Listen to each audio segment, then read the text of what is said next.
আমরা এটা থেকে এই মুহূর্তে বের হতে পারছি না, কিন্তু এটা ব্যবহার, এটার ক্ষতির কারণটা বুঝে এটা ব্যবহার কমাই দিতে পারি। সেজন্য আমরা 5R থিওরি অ্যাপ্লাই করার কথা বলেছি, 5টা আর। যার প্রথমটা আমরা বলছি রিফিউজ, অর্থাৎ প্রত্যাখ্যান করা। যেখানে আমি একটা পলিথিন না হলে হয়, আমি বাজারে গেলাম, একটা ব্যাগ নিয়ে গেলাম, আমার ওই বাড়তি পলিথিনটা আমি সাথে বাজার থেকে নিয়ে আসবো না। 5টা ধরনের তরকারি কিনলে 5টা পলিথিন নিব না, আমি রিফিউজ করব, প্রত্যাখ্যান করব। আমি একটা ব্যাগে যেগুলো আমার সব একসাথে ব্যাগে নিয়ে আসা নিয়ে আসবো, এটা হচ্ছে রিফিউজ। পরবর্তীতে হচ্ছে রিডিউস, অর্থাৎ এর ব্যবহার হ্রাস করা। একটা জিনিস প্রয়োজন আমি বারবার ব্যবহার করব বিশেষ ক্ষেত্রে, কিন্তু ওইটাকে নতুন নতুন আমরা প্লাস্টিকের জিনিসগুলো ব্যবহার করব না। রিডিউস, এইভাবে আমরা হ্রাস করার কথা বলছি, মানে এটার ব্যবহারটা 5টা থেকে আমি একটাই ব্যবহার করতেছি। এরপর রিইউজ, অর্থাৎ একটা জিনিস ওই যে বারবার ব্যবহার করতেছি, এই ক্যাটাগরিটা হচ্ছে রিইউজ, মানে পুনরায় ব্যবহার করতেছি।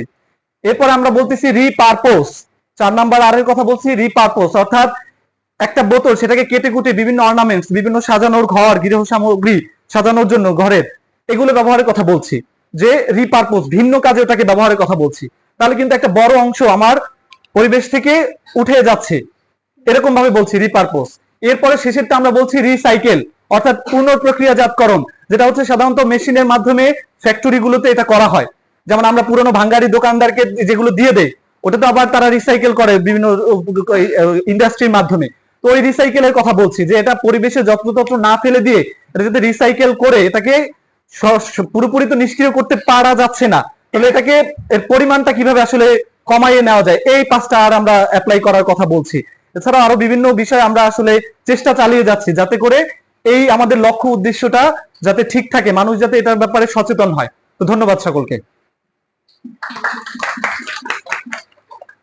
ধন্যবাদ আরেককে সুন্দরভাবে উপস্থাপন করার জন্য।